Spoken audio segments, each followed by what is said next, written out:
बिस्मिल्लाहिर्रहमानिर्रहीम, अस्सलाम वालेकुम। विनस स्पोर्ट्स के साथ आपका मेज़बान शहजादा मोइन हाजिर है। और अगर बात कर लें, इस वक्त नेशनल T20 टूर्नामेंट जारी है। सुपर 8 के मराइल चल रहे हैं इस वक्त कराची के 3 मुख्तलिफ ग्राउंड्स के अंदर। और साथ साथ अगर हम बात करें तो पाकिस्तान की अंडर 19 की टीम आज रवाना हो रही है एशिया कप के लिए, जहाँ पर बाकायदा तौर पर पाकिस्तान अपना वहाँ पर मैचेस खेलती हुई दिखाई देगी। दूसरी तरफ पाकिस्तान ऑस्ट्रेलियन टीम के दौरे पर मौजूद है, जहाँ पर ऑस्ट्रेलिया में जो है बाकायदा तौर पर पाकिस्तानी टीम के हवाले से अगर हम बात कर ले तो वो सारी चीजें पाकिस्तान के लिए हमें वहां पर कारकर्दगी उनकी दिखाई दे रही है। ओवरऑल अगर हम बात कर ले इस टूर्नामेंट के हवाले से तो बड़ा जबरदस्त है सीरीज भी रहेगी, क्योंकि पाकिस्तान इससे कबल कोई भी मैचेस जीतने में नाकाम रहा है। तो आज हमारे साथ स्टूडियो में मौजूद है पाकिस्तान के नामी गिरामी जो है डॉक्टर सिद्दीक पटनी साहब हमारे साथ यहाँ पर मौजूद है, जो माजी में जो है Pakistan cricket team under 19 team के कप्तान रह चुके हैं, साथ साथ मुख्तलिफ खेलों से वाबस्ता है, 6 मुख्तलिफ गेमों से इस वक्त भी जो है ये मुंसलिक है। साथ साथ अगर हम बात कर लें इनके हवाले से तो एक वर्ल्ड रिकॉर्ड जो अगर हम बात कर लें तो इंटर स्कूल वर्ल्ड रिकॉर्ड है क्रिकेट टूर्नामेंट का रहा है, और इन्होंने 316 रन की पारी खेली है, जो आज तक किसी भी दुनिया में इंटर स्कूल के टूर्नामेंट में जो है इस रिकॉर्ड को तोड़ नहीं पाया। गो के सचिन तेंदुलकर ने 300 रन की पारी जरूर खेली थी स्कूल के अंडर 19 टूर्नामेंट के अंदर, लेकिन वो भी 316 रन की पारी खेलने में नाकाम रहे। तो हमारे साथ मौजूद हैं मोहम्मद सिद्दीक पटनी साहब, वो हमारे साथ यहाँ मौजूद है। फिर हमें अमेरिका से टेलीफोन लाइन पे ज्वाइन किया हुआ है नईमुल हक साहब ने, वो हमारे साथ इस वक्त टेलीफोन लाइन पे मौजूद है। तो दोनों ही सामीन को हमारे जानिब से जो है सलाम। सिद्दीक साहब, सबसे पहले आपकी तरफ आते हैं, बड़े अचीवमेंट है आपके, खासकर अगर हम बात कर लें तो शुरू करते हैं अंडर 19 से, जहां से आपने अपने कैरियर का आगाज किया। कैसा देखते हैं उस दौर को और इस दौर को? हमारे दौर में जो क्रिकेट होती थी तो मतलब माफ़ी के साथ हमारे कोई कोच वगैरह नहीं होते थे, अपनी मदद हम आप प्रैक्टिस करते थे और बहुत कोशिश करते थे, और अच्छे जो प्लेयर होते थे वो हमारे को थोड़ा सा गाइड कर देते थे कि आप ऐसे खेलें ऐसे खेलें, तो हम ज़्यादा प्रैक्टिस पे फोकस करते थे। अभी जो लड़कों को जो मौके लगे हैं और आप देखें कि एकेडमीज़ बहुत आ गई हैं ताकि इनको प्रैक्टिस के बड़े मौके मिल गए और खेल के। हमारे पास तो उस ज़माने में इतने फैसिलिटीज़ भी नहीं थी और अपनी मदद आप प्रैक्टिस करते थे। जो हमारी अंडर 19 गई थी जिसके अंदर मैं था, ज़हीर अब्बास का भाई सगीर अब्बास था, आसिफ मोहम्मद था, अजीम हफीज़ था, आमिर मलिक, मंसूर राना, सलीम मलिक, रमीज़ राजा, शाहिद महबूब, मोहसिन कमाल और अतीकुर रहमान, ये बहुत बड़ी टीम थी। और उसमें से ही 9 लड़के पाकिस्तान खेले और सब डिपार्टमेंट के प्लेयर बने।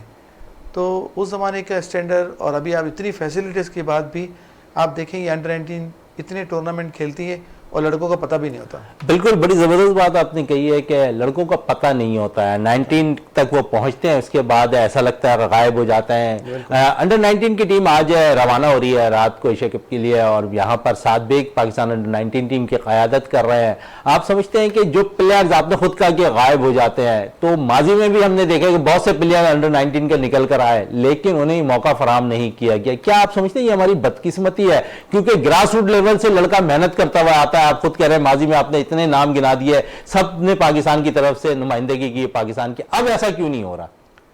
देखिए, जब आप इस तरह की बात कर रहे हैं तो जब मैं स्कूल में ही था और मैंने वर्ल्ड रिकॉर्ड किया 316 रन, उसके अंदर 13 छक्के और 40 चौके शामिल थे। फिर दूसरे मैच में 275 बनाए, 260 बनाए, 250 बनाए, 187, हमने रनों के अंबार लगा दिए। और 15 साल का था और यूबीएल ने, यूनाइटेड बैंक ने मुझे ले लिया, तो मैं फर्स्ट क्लास क्रिकेटर बन गया। 1 साल खेलते ही उसके बाद जो है मुझे मौका मिल गया फर्स्ट क्लास क्रिकेट खेलने का, कादम ट्रॉफ़ी डायरेक्ट, और मैंने 5 मैच में 50 रन की औसत से रन बना के पाकिस्तान अंडर 19 में मुझे जगह मिल गई एज ए कैप्टन, और अल्हम्दुलिल्लाह हमने फैसलाबाद में मैच जीत लिया और बड़ी कामयाबी मिली। इसके बाद जो अंडर 19 टीम गई थी उसके अंदर भी मैं टॉप एवरेज करके गया था, 90 रन की एवरेज, और जब वहाँ दौरे से लौटा तो वहाँ 81.20 मेरी एवरेज थी ऑस्ट्रेलिया में। अब रह गया सवाल कि लड़कों को चांस, मेरे ज़माने में मैं 15-16 साल का था और फर्स्ट क्लास प्लेयर भी बन गया था। जब हमारी टीम गई थी ना तो वो बहुत टॉप क्लास प्लेयर थे, और उसके बाद देखें ना आते ही सब लड़कों को मेरे बाद डिपार्टमेंट ने ले लिया, किसी को अलाइड बैंक ने, किसी को एमसीबी ने, किसी को पीआईए ने, और ये लड़के डिपार्टमेंट के प्लेयर बने। चले, डिपार्टमेंट की बात हो रही तो आपने भी काफ़ी वक्त गुजारा है डिपार्टमेंट में। यूबीएल से आपने 9 साल खेला है, नेशनल बैंक से आपने जो है 6 साल खेला है, पीएसयू से आपने 2 साल खेला है। तो अब डिपार्टमेंट को आप कहाँ देख रहे हैं? डिपार्टमेंट तो खत्म हो गई, जहाँ से डिपार्टमेंट खत्म हुई वहाँ से क्रिकेट आप समझते हैं खत्म हो गई, क्योंकि क्रिकेटर्स का जो रोजगार होता है शायद वहाँ से भी चल रहा होता है। हाँ देखिए, जब बहुत से लोग तो फाइनेंशियली स्ट्रांग नहीं होते ना, अब वो क्या करेंगे कि अब जब एजुकेशन भी कंप्लीट हो गई है और क्रिकेट भी, तो दोनों को एक साथ नहीं लेके चल सकते, क्योंकि क्रिकेट एक महंगा खेल है और जब तक ये रोज़ी के ज़रिए नहीं होंगे। हमारे दौर में ये होता था कि हमारे पास परमानेंट जॉब होती थी। यहाँ तो जब थोड़ा अरसा आया तो उसके बाद जो है लड़कों को कॉन्ट्रैक्ट पे लिया जाता था और टेस्ट प्लेयर भी कॉन्ट्रैक्ट पे आने के लिए, जगह बनाने के लिए तैयार रहते थे कि हमको फर्स्ट क्लास का मौका मिल जाए। और अभी ये मौके सारे ख़त्म हो गए हैं और तमाम डिपार्टमेंट ख़त्म हो गए, अफसोस के साथ कहना पड़ रहा है। अब जैसे मैं, लेकिन पाकिस्तान क्रिकेट बोर्ड ने 15 दिसंबर से डिपार्टमेंट क्रिकेट टूर्नामेंट को बहाल करने का इंदिया दे दिया और ये कि नहीं, टूर्नामेंट भी खेला जाएगा, लेकिन कुछ डिपार्टमेंट रह गए हैं अब सिर्फ। अब देखें अब जो बैंकों के सदर होते हैं या डिपार्टमेंट के जो स्पोर्ट्स, इनको जो स्पोर्ट ऑफिसर वो लेने चाहिए कि जो प्लेयर रहे हों, ठीक है। अब वो जो हमारी जो बदनसीबी है कि जो बैंक के भी हमारे डिपार्टमेंट होते थे ना, तो उसमें जो ऑफिसर होते थे तो वो नॉन स्पोर्ट वाले होते थे, तो वो कैसे चलाएंगे? तो प्रॉब्लम आ जाती है ना इस तरह करके। हमारा तो ये कि जो कोई भी यूबीएल खुले, नेशनल बैंक या कोई भी डिपार्टमेंट, तो उसके अंदर स्पोर्ट्स का जो बंदा होना चाहिए, जो स्पोर्ट्स मैनेजर या स्पोर्ट ऑफिसर होना चाहिए, वो स्पोर्ट्स से उसका लगाव होना चाहिए और प्लेयर होना चाहिए। बिल्कुल, स्पोर्ट्स से लगाव ज़रूर होना चाहिए। इस वक्त हमें टेलीफोन लाइन पे ज्वाइन किया हुआ था, जिस तरह मैंने कहा था कि हमारे के साथ नईम उल हक साहब ने, वो हमारे साथ है, क्रिकेट एक्सपर्ट मौजूद हैं। नईम साहब, बहुत बहुत शुक्रिया विनस स्पोर्ट्स में टाइम देने का। मुबारक हो कि पाकिस्तान ने पहली दफ़ा जो है T20 सीरीज़ न्यूजीलैंड में जीत ली है वेमेंस ने और एक तारीख रकम कर दी है। सबसे पहले क्या कहेंगे इस वीमेंस टीम के हवाले से? माशाल्लाह से हमारी टीम काफ़ी अरसे से इम्प्रूव कर रही है और हम छोटी टीमों को हरा देते थे, लेकिन इस दफ़ा हमने न्यूजीलैंड को हराया। न्यूजीलैंड अच्छी रैंकिंग में आती है, मेरे ख्याल नंबर 2 और नंबर 3 है। तो आपने बहुत बहुत मुबारक हो पाकिस्तान टीम को और हमारी लड़कियों की बड़ी एफर्ट है माशाल्लाह से, तो ये तो बड़ी खुशी की बात है। मुझे पहले मैच का तो पता था, अभी आप कह रहे हैं कि उन्होंने सीरीज जीत ली, तो ज़बरदस्त न्यूज़ है जनाब।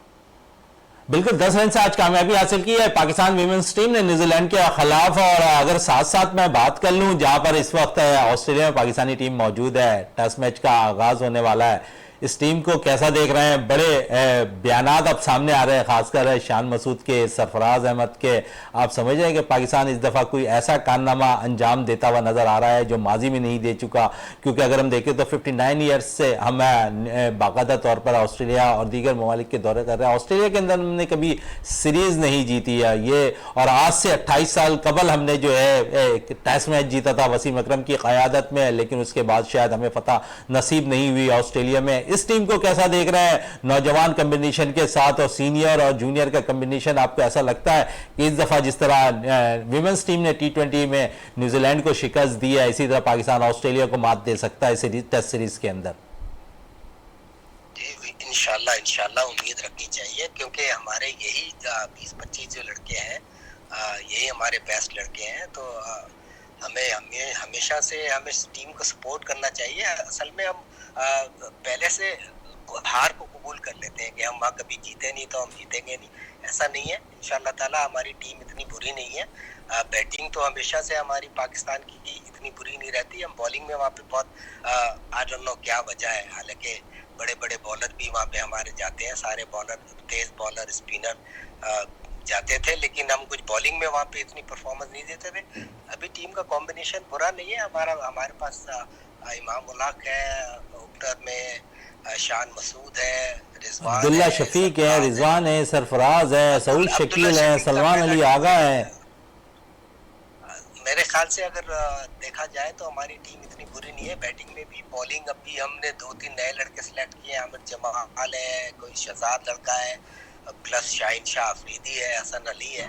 तो हमें उम्मीद अच्छी रखनी चाहिए। अच्छा, पहले टेस्ट मैच क्योंकि पर्थ में खेला जाना है, नईम साहब, आप समझते हैं कि क्या कॉम्बिनेशन होना चाहिए पाकिस्तान का? 2 स्पिनर्स के साथ जाना चाहिए या 1 स्पिनर के साथ जाएंगे या 4 फास्ट बॉलर के साथ जाते हुए नजर आ रहा है शान मसूद? मेरे हिसाब से तो आपको वहां पे 4 पेस बॉलर को खिलाना चाहिए, 4 तो खेलने चाहिए। स्पिनर उसमें से मेरे ख्याल एक अबरार को चांस मिलेगा या नौमान अली का है, मेरे हिसाब से शायद वो अबरार को प्रेफर करेंगे। बाकी हमें 6 बैट्समैन खिलाने चाहिए, 4 बॉलर और 1 स्पिनर, तो इसी कॉम्बिनेशन से जाना चाहिए क्योंकि पर्थ की विकेट जो होती है वो मोस्टली पेस बॉलर्स को हेल्प करती है। और अभी तो मेरे ख्याल उन्होंने ड्रॉपिंग पिच वहाँ पे शुरू कर दी है, तो पर्थ में हमेशा से बाउंस होता है, तेज बॉलरों को मदद मिलती है। तो अगर हमें डरना नहीं चाहिए, अगर आप टॉस जीते तो पहले बैटिंग ही कर लें, कोई मसला नहीं होता। उसके अलावा मेरे ख्याल से तो 1 ही स्पिनर को खिलाएंगे, तो अगर मैं गलत नहीं हूँ तो शायद अबरार को खिलाएंगे। अच्छा, ओपनिंग कॉम्बिनेशन में कैसा देखेंगे आप? क्योंकि साइम अय्यूब अच्छी फॉर्म में नजर आ रहा है, जिस तरह उन्होंने डोमेस्टिक में पाकिस्तान कप में बड़ी जबरदस्त बैटिंग का मुजाहरा किया। T20 उनको इस वक्त मौका मैसर नहीं हुआ क्योंकि वो टीम के साथ मैसर थे, लेकिन ओवरऑल उनकी कारकर्दगी बड़ी अच्छी है। टेस्ट मैच के अंदर भी उन्होंने रन किए हुए हैं, पाकिस्तान कप हुआ उसमें भी रन किए हुए, तो ऐसा लगता है कि पहले टेस्ट में उन्हें टेस्ट कैप देती हुई नजर आ रही है पाकिस्तानी टीम। मुझे तो नहीं लगता कि साइम अय्यूब को वो लोग पहला टेस्ट खिलाएंगे। मेरे हिसाब से तो वो पहला टेस्ट जो है वो ओल्ड कॉम्बिनेशन के साथ जाएंगे। मैं खाली इमामुल हक और अब्दुल्ला शफीक खेलेंगे। ये 4 डे मैच होगा, पता नहीं अब ये फर्स्ट क्लास मैच है कि नहीं है, वरना 4 डे में ऐसा होता है कि आप रोटेट कर लेते हैं। एक इनिंग में आप इमाम को खिला सकते हैं और दूसरी इनिंग में आप साइम अय्यूब को भी बैटिंग करा सकते हैं। तो लेट्स सी कि उसमें आप अगर उसको चांस देंगे, अगर वो वैसे तो वो बहुत अच्छी फॉर्म में, लेकिन क्योंकि वो पहली दफ़ा ऑस्ट्रेलिया गया है तो वहाँ जाके आपको ज़रा देखना पड़ेगा कि वहाँ बाउंसी विकेट्स होती हैं, थोड़ा अच्छा बॉल ऊपर आता है। तो यहाँ तो वो बहुत अच्छी फॉर्म में था, लेकिन ऑस्ट्रेलिया और पाकिस्तान में बड़ा फ़र्क हो जाता है। बिल्कुल, ऑस्ट्रेलिया पाकिस्तान में थोड़ा सा फर्क जरूर होता है। बात हो रही थी कुछ देर कबल, हमारे साथ यहाँ पर स्टूडियो में मौजूद है डॉक्टर मोहम्मद सिद्दीक पटनी साहब है, पाकिस्तान अंडर 19 टीम के साबका कप्तान भी रह चुके हैं और पाकिस्तान अंडर 19 टीम जो है आज एशिया कप के लिए रवाना होनी है साद बेग की क़यादत में। माजी में इन्होंने बड़े अच्छा क्वेश्चन रेस किया कि प्लेयर्स जो हैं गायब हो जाते हैं अंडर 19 के बाद। आप समझते हैं कि यही सूरताल रही तो फिर ग्रास रूट लेवल से प्लेयर्स ऊपर की तरफ नहीं आएंगे? इन्होंने 8 से 9 नाम गिना दिए जब वो अंडर 19 में एक खेल रहे थे, कप्तान थे, तो वो लड़के पाकिस्तान खेलते हुए दिखाई दिए। लेकिन अब ऐसा हो गया है कि अंडर 19 के लड़के जो है एक टूर के बाद अगले टूर में नए लड़के आ जाते हैं, लेकिन उसके बाद उन प्लेयर्स का भी पता नहीं चलता कि कहाँ गए। जी बिल्कुल, इसने बहुत अच्छी बात की। मैं आपको बहुत 3-4 मिसालें देता हूँ। पिछले दौर में बहुत अच्छे लोग होते थे, हालांकि वो कोच नहीं होते थे, लेकिन उनकी क्रिकेट पे बड़ी आई होती थी। उसमें महमूद साहब होते थे, उमर खान होते थे, रज़ाउल्लाह खान होते थे। मुझे याद है रज़ाउल्लाह खान ने आखिर में MCB गोल्ड बनाई थी और इत्तेफाक से उसमें वो मेरे भाई जो थे वो अनवारुल्लाह को कोच थे। तो उसके 9 लड़के थे जो पाकिस्तान खेले। उसमें मोहम्मद यूसुफ था, यूनुस खान था, शाहिद आफरीदी था, अतीकुज़्ज़मा था, मोहम्मद जाहिद था। तो ये सिर्फ आई की बात होती है और आपको सही तरह लेके चलना पड़ता है। आजकल तो मैं देखता हूँ कि पाकिस्तान में जो 19 खेलता है उसके बाद तो मैं देखता ही नहीं। 2-3 ही लड़के थे, जैसे शाहीन शाह अफरीदी आया, नसीम शाह आया, 2-4 लड़के ऐसे होते हैं कि वो एकदम ग्रूम होके और उनका नाम होता है और उनको बाद में चांस मिलता है। बाकी तो बकौल सिद्दीक के एकदम गायब हो जाते हैं। बिल्कुल, गायब होने में 2-4 नाम मुझे भी याद आ गए। रॉयल नजीर बड़ी अच्छी परफॉर्मेंस रही रॉयल नजीर की, वो गायब होते हुए नजर आए। कासिम अकरम जो कि अभी T20 टूर्नामेंट खेल रहे हैं नेशनल, वो इस वक्त परफॉर्म भी कर रहे हैं। माजी में देखते हैं कि उन्हें जिस तरह मौका फराम नहीं किया गया था, अब मौका फराम किया जाता है या नहीं किया जाता है, क्योंकि नेशनल T20 में अच्छी फॉर्म में नजर आ रहे हैं। साथ साथ है साद बेग बड़ी जबरदस्त, क्योंकि उनको कप्तानी सौंपी गई है, अच्छा परफॉर्म कर रहे हैं। उसके अलावा साद बेग ने इससे पहले जितने भी टूर्नामेंट्स में उसमें अंडर 19 की क़यादत की, शायद इस बेस पे उन्हें पाकिस्तान अंडर 19 टीम का कप्तान बनाया गया है। आप समझते हैं कि यहाँ पर अगर लड़का परफॉर्म कर रहा है तो उसे मौका जरूर मिलना चाहिए आगे? बिल्कुल मिलना चाहिए सर, यही तो फर्क है हमारे मुल्क में और दूसरे मुल्क में। अब आप इंडिया को देख लेना, वो कितना अच्छा लॉन्ग रन देते हैं। उन्होंने राहुल द्रविड़ को पहले अपने ग्रास रूट पे रखा, अब उन्होंने हेड कोच बना के सीनियर टीम के साथ रख लिया। तो हमको भी तो यही करना चाहिए ना, हमें ग्रूम करना चाहिए लड़कों को। अब हमने मोहम्मद यूसुफ को कोच बनाया तो उसको लॉन्ग रन देना चाहिए ना, उसको लॉन्ग रन दें, उसको अकेडमी में आप अपने 25-30 यंग लड़कों को, उसको मतलब जो आप समझते हैं कि हाँ भाई ये आगे जाके पाकिस्तान खेलेंगे, आप बिल्कुल इसको बैकअप पे रखा करें ना। आपके 25-30 लड़के बैकअप में होने चाहिए कि आपको पता हो कि यार इनमें से कोई इंजर्ड होगा या कुछ होगा तो ये लड़के हमारे पास हैं। हम ये नहीं करते, हम हमेशा से एक जो भी टूर होता है उसमें आप हर टीम में आप, चाहे वो पाकिस्तान ए हो, अंडर 19 हो या पाकिस्तान, अब तो इवन सीनियर टीम में भी ये होता है कि हम PSL से लड़के। सर अब तो बोर्ड में ओहदे दिए जा रहे हैं, सलमान बट को हटाया गया फौरी तौर पर, असद शफीक को वहां पर लाकर वहाब रियाज का कंसल्ट बना दिया गया। आप समझते हैं कि ये भी फैसला सही है या गलत है? ये तो आप असद शफीक से पूछे ना, अभी तक तो वो क्रिकेट खेल रहा था, बड़ी परफॉर्म कर रहा था, और मैंने आपके प्रोग्राम में जब कहा था तो आपने मुझे सरप्राइजली न्यूज दी थी कि उनको तो शायद कोच बना रहे, सॉरी सिलेक्टर बना रहे। तो मैं तो बड़ा सरप्राइज हुआ था क्योंकि असद शफीक तो बड़ी फॉर्म में था, बड़ी अच्छी क्रिकेट खेल रहा था, और मैंने आपसे कहा था कि यार एक आध लड़का मिस हुआ है जिसमें एक असद शफीक है, लेकिन अब तो एज ए सिलेक्टर उनको अपॉइंट कर लिया गया है। तो good luck to Asad Shafiq, अच्छे क्रिकेटर हैं। बिल्कुल मशवरा देते हुए नजर आएंगे चीफ सिलेक्टर वहाब रियाज को। असद शफीक 1 जनवरी से वो अपनी जॉब स्टार्ट करेंगे। हमारे साथ ही रहिएगा, नीमुल हक साहब है हमारे साथ, मोहम्मद सिद्दीक पटनी साहब भी मौजूद हैं, इनसे भी बात कर लें क्योंकि ये क्रिकेट के साथ साथ दीगर खेलों से भी वाबस्ता है। अगर हम बात कर लें तो 1997 से लेकर 2004 तक पाकिस्तान बॉक्सिंग के चेयरमैन भी रह चुके हैं। इस हवाले से थोड़ी सी बात कर लें क्योंकि वहां पर अगर हम देखें तो अब बॉक्सिंग का दौर शायद बहुत दूर होता जा रहा है। लियारी में कुछ बॉक्सर जरूर नजर आ रहे हैं सिद्दीक साहब, लेकिन दीगर जगहों पे इस खेल का रुझान बढ़ता दिखाई नहीं दे रहा। क्या वजूहत है? या स्पॉन्सर नहीं आ रहे? क्योंकि आप माजी में स्पॉन्सर किया करते थे सारे गेम्स को, लेकिन अब ऐसा कुछ होता दिखाई नहीं दे रहा। देखिए, जब मैं क्रिकेट मैंने जब छोड़ी 97 में, तो मुझे चेयरमैन लाया गया बॉक्सिंग का। तो प्रेसिडेंट थे अनवर चौधरी साहब, जो वर्ल्ड के प्रेसिडेंट भी हैं। तो इस पर ये हुआ कि उन्होंने कहा कि भाई हमारे पास फंड नहीं है, चलानी आपने। तो मैंने कहा मैं अपने स्टाइल से चलाऊंगा जैसे हमारी क्रिकेट चलती है, जैसे अंडर 14, अंडर 16, अंडर 18, तो जूनियर से फिर जाके सीनियर में, और तमाम डिस्ट्रिक्टों के, डिवीज़न के, कराची के, सिंध के टूर्नामेंट होंगे, और फिर पाकिस्तान में तमाम सूबों के टूर्नामेंट होंगे, शहरों के टूर्नामेंट होंगे, तो हमारी बॉक्सिंग आगे बढ़ेगी। फिर हमने क्यूबन कोच बुलाया, उनका स्पॉन्सर मैं था। तो बॉक्सिंग प्रमोट हुई और मैं 7 साल में इतना कामयाब हो गया कि मैं वर्ल्ड कप टीम लेके गया और मैं मैनेजर भी था। तो अल्हम्दुलिल्लाह, अगर हम असल में पाकिस्तान की तरफ से हमारे को कोई सपोर्ट नहीं होती, फंड्स कोई नहीं मिलते।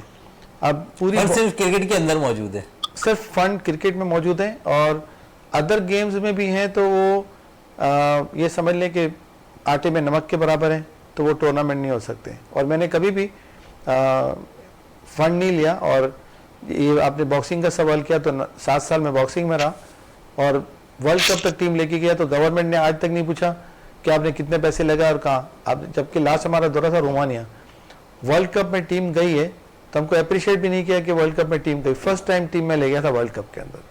अच्छा, पहली दफा आप टीम लेकर गए, लेकिन जूनियर वर्ल्ड कप के लिए वहां पर भी अप्रिशिएट गवर्नमेंट की तरफ से लाजमी होना चाहिए था, लेकिन वो चीज़ नहीं हुई। आज शायद हमारे जो दीगर खेलों का हाल है, अगर गवर्नमेंट सपोर्ट कर ले तो शायद बहुत से खेल हमारे ऐसे हैं जो दोबारा परवान चढ़ सकते हैं। हम देखें कि हम फंड का रोना हॉकी में भी रोते हुए नजर आते हैं। हमारे पास हॉकी में फंड नहीं है, कौमी खेल है हमारा, लेकिन कौमी टीम जाने से कबल जो है फंड का रोना रोती नजर आती है। ऐसे ही है। असल में जहाँ तक फंड नहीं होगा तो टीम कैसे चलेगी? कैंप लगाने होते हैं, लड़कों को TAT देना होता है, तमाम शहरों में टूर्नामेंट्स करने होते हैं। तो जब तक कि फंड नहीं आएंगे तो हम तरक्की नहीं कर सकते। क्रिकेट में तो ये कि पेप्सी है और दूसरी जो एड्स हैं उसकी वजह से बड़ी एक मदद मिल रही है, वरना अदरवाइज तो क्रिकेट भी सफ़र करे।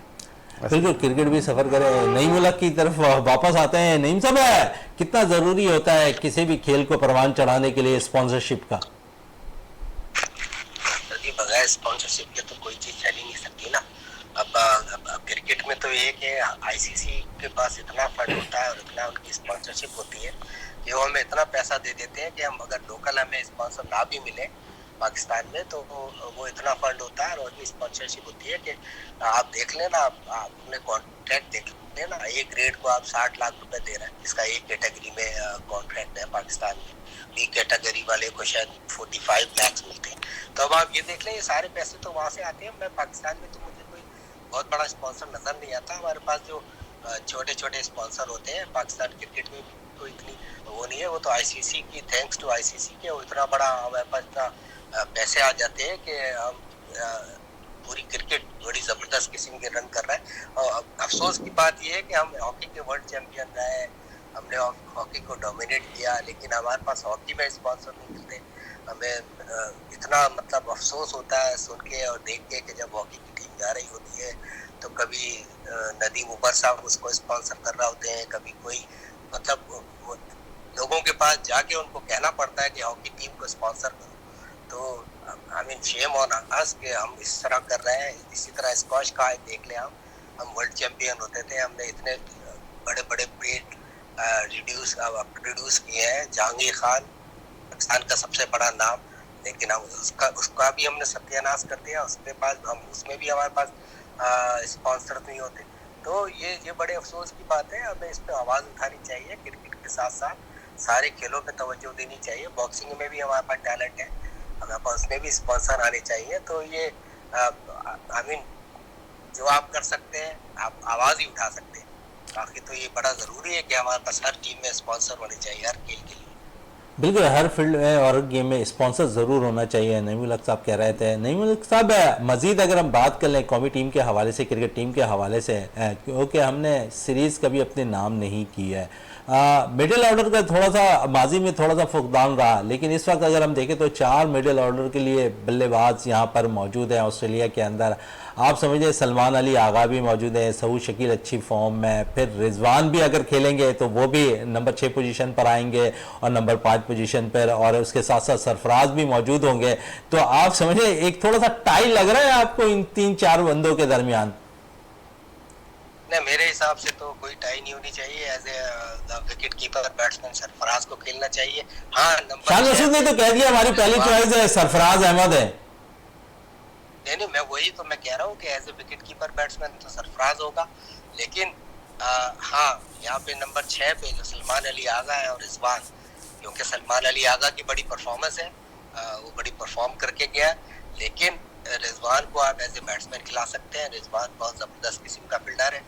मेरे ख्याल से पूरी जितनी टीम है उसमें शादाब के बाद अगर आप फील्डिंग कराएंगे तो Rizwan one of the best as a fielder खेल सकता है। बिल्कुल बेस्ट फील्डर खेल सकता है। अच्छा, ऑस्ट्रेलियन टूर के अंदर जुमलाबाजी बहुत ज्यादा होती हुई दिखाई देती है। हमेशा हम देखते हैं कि ऑस्ट्रेलिया की तरफ से होती हुई दिखाई देती है, लेकिन इस दफा तो पाकिस्तानी पेसर जो है शहनशाह आफरीदी ने वार कर दिया है, वार्नर को खबरदार कर दिया है। क्या कहेंगे इस पे? ये तो हमेशा से रहा है। ऑस्ट्रेलियन हमेशा बड़े ऑफेंसिव होते हैं, बड़ी जबरदस्त किस्म की उनकी ये उनकी एक क्या कहते हैं इंग्लिश में या उर्दू में, उनकी ये पॉलिसी होती है कि वो स्लेजिंग करते रहते हैं और सामने वाले बैट्समैन पे या बॉलर जो भी होता है वो ये उनका वो होता है। उसके बाद उन्हें अब इंडियंस ने थोड़ा इश मूव किया, तो ये तो चलता है। तो इसका तो जवाब देना पड़ता है। शाहिन आफरीदी ने अगर वन किया तो बिल्कुल सही किया। अच्छी बात यह है कि हमारा कप्तान जो है वो बड़ा पढ़ा लिखा है, तो हमें प्रेस में और मीडिया में हमें आसानी होगी कि वो उनकी अच्छी बातों का या बुरी बातों का अच्छी तरह जवाब देगा।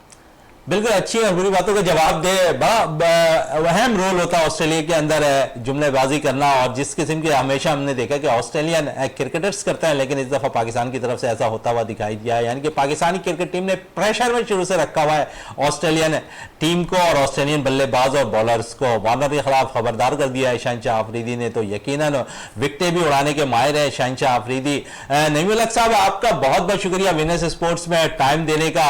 सिद्दीक पटनी साहब हमारे साथ यहाँ मजीद मौजूद है, इनसे मजीद भी बात कर लेते हैं। बहुत से गेम्स के सरबराह भी हैं, और खासकर अगर बात कर लें तो एकेडमी भी आप चलाते हैं बॉक्सिंग की सिद्दीक साहब, और साथ साथ हम देखें तो नेट बॉल फेडरेशन पाकिस्तान के सीनियर वाइस प्रेसिडेंट भी हैं आप। बॉक्सिंग चलाने का ये होता है कि जैसे मैं चेयरमैन था बॉक्सिंग का, तो मैंने एकेडमी इसलिए बनाई कि लड़के मेरे सामने रहें और मेरी एकेडमी में प्रैक्टिस ज़्यादा करें। और मेरी कोशिश होती है कि एकेडमी में सुबह से शाम तक लड़का रहता है, प्रैक्टिस करता है और हमारे सामने रहता है और हम इसको अच्छे कोच फराम करते हैं। और मेरी कोशिश होती है कि ये पाकिस्तान के प्लेयर बने और इसके बाद हम इनको नौकरी पे लगाएं, क्योंकि हर बंदा फाइनेंशियली मतलब इतना स्ट्रांग नहीं होता, उनको जॉब की ज़रूरत पड़ती है। तो मेरी कोशिश ये होती है कि एकेडमी बनाने का मकसद ये होता है कि इनको अच्छी प्रैक्टिस मिले, अच्छे प्लेयर बने और इनको जॉब्स लग जाएं। तो मैं इस चीज़ में कामयाब हो गया हूँ। ये तो बॉक्सिंग की सूरत हाल थी। नेटबॉल भी आप के वाइस प्रेसिडेंट है सीनियर, तो क्या कहेंगे, नेटबॉल के रुझान पाकिस्तान में है खिलाड़ियों का? नेटबॉल जब मैंने ज्वाइन की थी तो उस आपने पर दौरे वगैरह भी श्रीलंका के करवाए हैं? हाँ, इस पे ये था कि नेटबॉल को प्रमोट ही मैंने किया अल्हम्दुलिल्लाह। और मेरे साथ मकबूल आ रहे थे, सईद आ रहे थे और इनके फादर रज़ाक आ रहे थे। तो ये समझ लें कि इनकी घर की स्पोर्ट्स वहाँ से शुरू हुई है और इसके बाद हैदराबाद में इन्होंने टूर्नामेंट्स कराए, इनका स्पॉन्सर मैं था, कराची में कराया, इसका स्पॉन्सर मैं था और ये टीम बनती चली गई और एशियन चैम्पियनशिप तक हमारा इनविटेशन आया, उसका स्पॉन्सर भी मैं था, मैं इनको श्रीलंका ले गया था। वो एशियन चैम्पियनशिप में हमारी 3rd पोजीशन थी। तो अल्हम्दुलिल्लाह जहाँ जहाँ मैं जिस गेम में इन्वॉल्व रहा तो अल्हम्दुलिल्लाह अल्लाह पाक ने मेरी मदद की और हमने कहीं ना कहीं कामयाबी हासिल करके और पाकिस्तान का फ्लैग ऊपर किया। बिल्कुल, फ्लैग ऊपर करने की बात हो रही है तो football youth development and marketing के चेयरमैन भी हैं आप, उसके लिए क्या काम कर रहे हैं? क्योंकि अगर हम देखें तो फुटबॉल आजकल फुटसॉल की सूरत में ज़्यादा हो गया है, फुटसॉल ज़्यादा खेली जाती है। फुटबॉल में जब मुझे फैसल सालिद की तरफ से इन्विटेशन आया और अब्बास बलोच ने एक पैगाम दिया कि आप फुटबॉल फेडरेशन ज्वाइन कर लें, उस वक्त मैं नेटबॉल में था और फिर फुटबॉल में आया तो मैंने कहा भाई मैं यूथ में काम करूंगा। तो उन्होंने कहा कि आप यूथ डेवलपमेंट मार्केटिंग चेयरमैन हो जाएं। अब वहाँ भी फ़ंड की कमी थी तो मैंने अपने फ़ंड से under 14, under 16, under 18, under 20 tournament करवाए। आप देखें स्ट्रीट फुटबॉल भी जीती। ये वही लड़के हैं कि जो मेरी एकेडमी में खेल रहे थे और एकेडमी से खेल के गए थे। तो अल्हम्दुलिल्लाह और आज बेहतरीन जॉब्स पर हैं एकेडमीज़ के जो लड़के हमारे, और अब तो नौकरियां ही बंद हो गई हैं। अब तो प्लेयर कैसे खेलेंगे और क्या करेंगे इस तरह करके। तो मेरी कोशिश ये होती कि मैं एकेडमी बनाऊं और लड़के जो है प्रमोट हों और पाकिस्तान खेलें और डिपार्टमेंट से खेलें। बिल्कुल अच्छी बात कह रहे हैं आप कि लड़के आगे की तरफ जाएं, यकीन उनको सहूलतें फराम की जाएंगी तो वो ज़रूर पाकिस्तान का नाम रोशन करते हुए नज़र आएंगे। और साथ साथ अगर हम बात कर लें, सपोर्ट की बहुत ज़रूरत होती है खिलाड़ियों को, और जिस तरह सपोर्ट करते नज़र आते हैं सिद्दीक पटनी साहब, तो यकीनन अप्रिशिएट करने की ज़रूरत है। बहुत से लोग इनको अप्रिशिएट ज़रूर करते हैं, लेकिन ज़रूरत होती है सिंध गवर्नमेंट, पाकिस्तान गवर्नमेंट की कि इन जैसे हीरो को तलाश कर रखें और कभी भी सदारती अवार्ड हो तो इनका नाम जरूर शामिल किया जाए। गो के बहुत से अवार्ड्स इनके नाम हैं, वो मैं बाद में आपको बताऊंगा। इस पे पहले जरा सिद्दीक साहब से मजीद भी कर लूं, क्योंकि बहुत से गेम्स के साथ हैं और फिर किक बॉक्सिंग भी इनके साथ मुंसलिक है, पैटर्न एंड चीफ है किक बॉक्सिंग के। तो इतने सारे गेम्स को किस तरह लेके चलते हैं, कितना टाइम मैनेज कर लेते हैं, क्योंकि आप बेसिकली डॉक्टर भी हैं? इसमें यह होता है कि जहाँ जिस फेडरेशन को मेरी ज़रूरत पड़ती है वो मुझे बुलाते हैं और अल्हम्दुलिल्लाह मैं ऐसे समझता हूँ कि क्रिकेट तो ठीक है, जो मैं क्रिकेट का प्लेयर था और उन गेम्स को मेरी ज़रूरत पड़ती है। ज़ाहिर है कि उनकी फ़ंड की कमी होती है और मैं कोशिश करता हूँ कि इनको हर चीज़ फराम करूँ। अब जैसे किक बॉक्सिंग में जैसे आया तो इनको फ़ंड की कमी थी। अल्हम्दुलिल्लाह मैं पैटर्न चीफ आया, 5 दौरे हुए, रशिया, आज़रबाईजान और काफ़ी ममालिक में दौरे हुए, और मुझे खुशी इस बात की कि हमारा टैलेंट बहुत है, मगर वही बात आ गई फ़ंड की कमी है। और फिर मुझे जो मौका मिले तो दूसरे गेम के अंदर मैं ज़्यादा इंटरेस्टेड था, जैसे दाइफू में। तो दाइफू एक गेम है जो किक बॉक्सिंग की तरह है। तो मैं सिंध का प्रेसिडेंट बना, पाकिस्तान का बना और अब मैं वर्ल्ड का वाइस प्रेसिडेंट। वर्ल्ड के नायब सदर हैं आप ताइफो के, और इस गेम के हवाले से थोड़ा सा बताएंगे गेम क्या है बेसिकली, ताकि आवाम को भी पता चले। आवाम की नज़र में किक बॉक्सिंग तो समझ में आ जाती है, मार्शल आर्ट समझ में आ जाता है, ताइफो समझ में नहीं आता है लोगों को कि यार ये बेसिकली है कौन सा। अब जैसे बास्केटबॉल है, बास्केटबॉल में एक प्लेयर पूरे नेट तक ले जा सकते हैं, दूसरे एंड तक। नेट बॉल में आप एक टिप लगाएंगे और सेकंड टिप में आपने पास देना है, ठीक है। ये तो हो गया नेट बॉल। इसी तरह किक बॉक्सिंग में वो बहुत फास्ट गेम है, ठीक है। ये थाईफू है ना, थोड़ा स्लो गेम है। गेम वही है, जैसे मैंने बास्केटबॉल की मिसाल दी कि एक प्लेयर पूरे नेट तक जा सकता है खुद, थाईफू में पास देना है। इसके अंदर किक बॉक्सिंग में भी इतना रफ खेल नहीं है, इतने प्लेयर इंजर्ड नहीं होते जैसे किक बॉक्सिंग में हो सकते हैं। स्कूलों की सतह पे ये गेम आसानी से खेला जा सकता है? हाँ, स्कूलों में खेल रहे हैं लड़के। अभी थाईफू है, मार्शल आर्ट के गेम बहुत सारे स्कूलों में खिलाए जाते हैं ताकि फिटनेस के लिए, और ये ज़रूरी है ये। अच्छा, फिटनेस के लिए, क्योंकि हमने देखा लास्ट टाइम जो है स्टूडेंट ओलंपिक गेम्स भी मुनक्किद हुए थे और पाकिस्तान स्टूडेंट ओलंपिक गेम्स के भी सीनियर वाइस प्रेसिडेंट ने, नहीं पता कितने ओहदे इनके पास है, आज सारे ओहदों की लिस्ट शायद हमारे पास मौजूद है, तो आज मैं सारे ही ओहदे इनसे पूछता रहूंगा सिद्दीक पटनी साहब से। सिद्दीक साहब, कितने ओहदे आपके पास मौजूद हैं, टाइम किस तरह मैनेज कर लेते हैं आप? नहीं, ये तो अल्लाह का करम है, और अल्हम्दुलिल्लाह बहुत से लोग तो सिफारशी तौर पे आते हैं इधर ना, सोच लगा के, और अल्हम्दुलिल्लाह ये, और मुझे खुद ये बनाते हैं तो ये बड़ी बात है। और अल्हम्दुलिल्लाह मैं कोशिश करता हूँ कि जो मुझे ओहदा मिले उस पर भरपूर काम करूँ और पाकिस्तान का नाम रोशन करूँ। स्टूडेंट ओलंपिक में मेरा ये बड़ा शौक़ था कि स्टूडेंट ओलंपिक ज्वाइन इसलिए किए, उसमें क्रिकेट है, फुटबॉल है, नेटबॉल है, थ्रो बॉल है, जितनी गेम्स होती हैं, जितनी गेम्स हैं वो सारा, तो मेरा शौक़ पूरा हो रहा है, मेरा शौक़ पूरा हो रहा है। तो अल्हम्दुलिल्लाह अभी पहले तो ओलंपिक में क्रिकेट नहीं होती थी, अब ओलंपिक में क्रिकेट भी है, तो ये बड़ी खुशकिस्मती की बात है। और अभी हमने एक रिकॉर्ड कर दिया, एक हफ्ते में 14 टूर्नामेंट किए थे, 1 वीक में 14 टूर्नामेंट, जिसके अंदर throw ball, net ball, table tennis, cricket, यानी तमाम गेम किए, एक रिकॉर्ड कर दिया हमने। अभी मैंने बॉक्सिंग एकेडमी का एक रिकॉर्ड किया कि 3 माह में 45 टूर्नामेंट किए। सिद्दीक पटनी एकेडमी है बॉक्सिंग की, और ये किस जगह मौजूद है सिद्दीक पटनी बॉक्सिंग अकेडमी, ताकि नाजरीन को भी पता चले, वो भी अपने बच्चों को कराची में लियारी में 3 क्लब है, पिंडी में 1 क्लब है, साहिवाल में 1 क्लब है, मियाँ वाली में 1 क्लब है, और कमालिया के अंदर क्लब, ऐसे काफ़ी क्लब हैं। तो इस तरह वहाँ मेरी एकेडमी कायम है। और अभी पिंडी और इस्लामाबाद में मैंने एक टूर्नामेंट किया था बहुत बड़ा, और उसके अंदर बहुत सारी विमेंस बॉक्सिंग हुई, गर्ल्स की हुई, जूनियर कैडेट जूनियर हुई, सीनियर हुई। तो माशाल्लाह हमने, अच्छा मैं जब बॉक्सिंग करवाता हूँ ना, तो अल्हम्दुलिल्लाह हम ग्लव्स देते हैं, मेडल देते हैं, सर्टिफिकेट देते हैं, इनाम देते हैं। तो बच्चा जो है ना बड़े शौक़ से जो है ये 4-5 चीज़ें अपने हाथ में लेता है, तो एक बड़ी खुशी महसूस होती है कि घर वाले भी बोलते हैं कि हाँ ये गेम खेलो। चलिए, इतनी खुशी महसूस होती है, इतने अचीवमेंट के बाद तो बहुत कुछ है आपको गवर्नमेंट की तरफ से मैसर आना चाहिए। अब तक कितने अवार्ड्स हासिल कर चुके हैं आप? इसमें ये था गवर्नर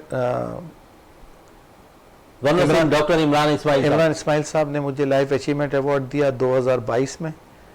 किस बेस पे दिया, ये जरा नाज़रीन को बता दें। हाँ, इसमें ये था कि 97 से 2000, अभी 22 है, आज तो 23 है, 22 तक जितनी भी मेरी खिदमत थी पाकिस्तान के लिए, उसके एजाज़ में मुझे ये लाइफ अचीवमेंट अवार्ड मिला। इसी तरह 2022 में जब आगा हसन बलोच ने मुझे 5 अवार्ड से नवाजा, जिसमें मेरी ताजपोशी थी। आगा हसन साहब वो थे वफाकी वजीर साइंस एंड टेक्नोलॉजी, जी जी। उन्होंने मुझे ताजपोशी, सेकेंड इनाम था मेरा, अवार्ड था गोल्ड मेडल, फिर तीसरा life achievement award, sportsman of the year, manager, doctor and sponsor. तो ये अल्लाह की तरफ से बड़ा इनाम था कि इतने अवार्ड मिलना, और पाकिस्तान की तारीख़ में एक ही नशिस्त में किसी को 5 अवार्ड नहीं से नवाजा गया। और अल्हम्दुलिल्लाह ये मेरे बड़ा एजाज़ है कि इतनी सालों की खिदमत का एक नतीजा मिला। अब रह गया, जैसे आपने कहा, सदारती अवार्ड। पाकिस्तान के किंग फुटबॉलर हैं अब्बास बलोच, अब्दुल्ला राही, यूसुफ सीनियर, अली नवाज़। तो इन्होंने भी एक प्रोग्राम किया था मेरे लिए स्पेशली कि गवर्नमेंट को कि भाई सिद्दीक पटनी को सदारती अवार्ड देना चाहिए, क्योंकि पाकिस्तान में कोई ऐसा स्पोर्ट्समैन नहीं है जो अपने जेब से पैसा लगाए। बड़े बड़े प्लेयर हैं जिनके, अब जैसे जहांगीर खान साहब हैं, इनको स्कोर कॉम्प्लेक्स दिए हुए हैं 2। चले, जहांगीर खान की बात कर ली आपने, तो यहाँ से वर्ल्ड के हवाले से भी ये खबर है आपके मतलब कि वर्ल्ड के भी आप वो वाहिद है स्पोर्ट्स मैन है जिन्हें बाकायदा तौर पर वर्ल्ड में अचीवमेंट दी गई है। आप समझ रहे हैं कि जहांगीर खान के बाद ये वाहिद शख्स आप हैं जिन्हें ये चीज़ तोहफा दिया गया? हाँ जी, जहांगीर खान साहब जो है वो लीजेंड प्लेयर हैं हमारे पाकिस्तान के, वर्ल्ड के सुपरस्टार हैं। तो इनको दुनिया का सदर बनाया। फिर सेकंड जो सदर बने वो अनवर चौधरी साहब थे, और थर्ड में हूँ पाकिस्तान का, अभी सीनियर वाइस प्रेसिडेंट हूँ, और 2024 में प्रेसिडेंट हो जाऊँगा वर्ल्ड दाइफू मार्शल आर्ट्स का। तो ये पाकिस्तान के लिए बड़ा ऑनर है, और मेरे लिए भी बहुत बड़ा ऑनर है कि अल्लाह पाक ने सुना इस तरह करके। इसके साथ साथ आप क्योंकि खेलों से वाबस्ता तो हैं और बेसिकली डॉक्टर भी हैं, तो डॉक्टर्स के लिए क्या क्या अचीवमेंट आपने की हुई है? जिस तरह दुनिया भर में आपने खुद कहा कि बाकायदा तौर पर जिस तरह मैं रिसर्च करता हूं, और ख़ुद मेरे इल्म में जो है आप दीगर ममालिक के वज़ीर आज़म के साथ भी अटैच में, क्या कहेंगे उस पर? मैं सिंगापुर प्राइम मिनिस्टर का डॉक्टर हूँ, मलेशियन प्राइम मिनिस्टर का डॉक्टर हूँ। बेसिकली मैं कायरोप्रैक्टर हूँ। जैसे सर्वाइकल पेन है, बैक प्रॉब्लम है, जोड़ों का दर्द है, अब डॉक्टर ने कहा कि ऑपरेशन होना है और हमने इंस्टेंट क्योर करना है उसको। अब जो सर्वाइकल पेन है, डॉक्टर कहते हैं ये मोरे ख़राब हो गए हैं, नस फंस गई, बहुत सारे रीजंस होते हैं ना, और बहुत सी प्रॉब्लम, और हमने इनको दे एंड दे ठीक करना होता है।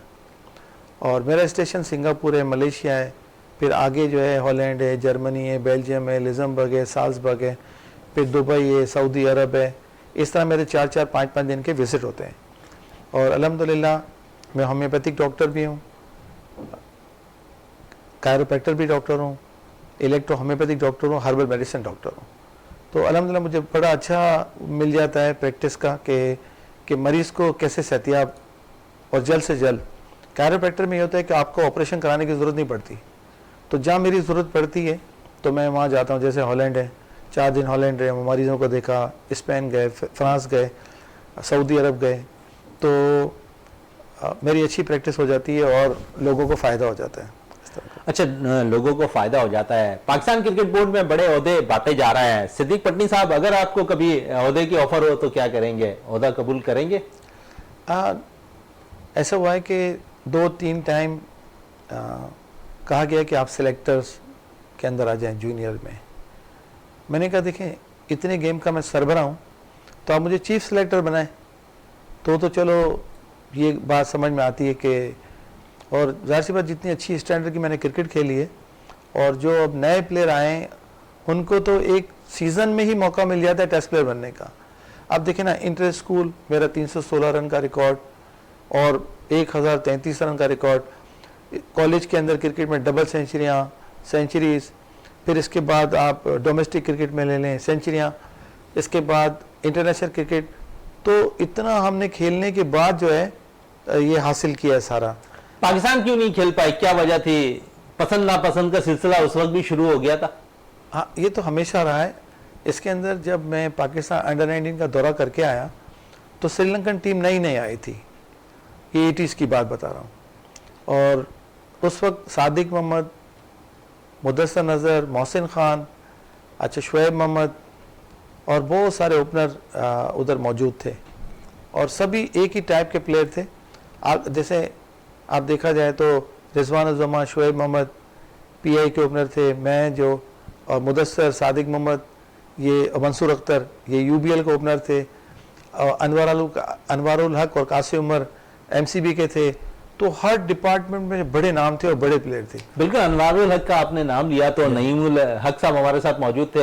अनवारुल हक साहब है, उनके भाई हैं, बड़ा ज़बरदस्त है, बैटिंग किया करते थे। अनवारुल हक साहब है, क्या इंशाल्लाह हमारी भी कोशिश होगी कि अनवारुल हक को कभी अपने शो पे भी मदऊ करूँ। बिल्कुल। सलीम पटनी साहब है, आपका बहुत बहुत शुक्रिया, बड़ी दिलचस्प गुफ्तगू रही आपके साथ है आज के प्रोग्राम में। इसी के साथ अपने प्रोग्राम का अख्ताम करते हैं। पाकिस्तान जिंदाबाद।